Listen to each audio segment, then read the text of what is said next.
Hello guys, in this video I'm going to show you how to enable to display the graticule on the VesselFinder application.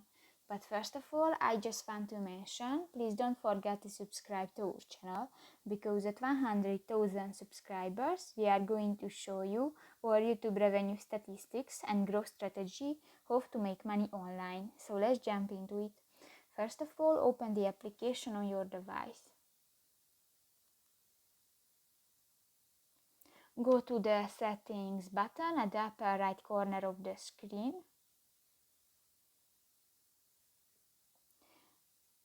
Scroll down and in the display options section, go to the last option, the graticule, and just click to the next white circle. And this function is enabled. So that's pretty much it for this video, guys. See you in the next one. Bye bye.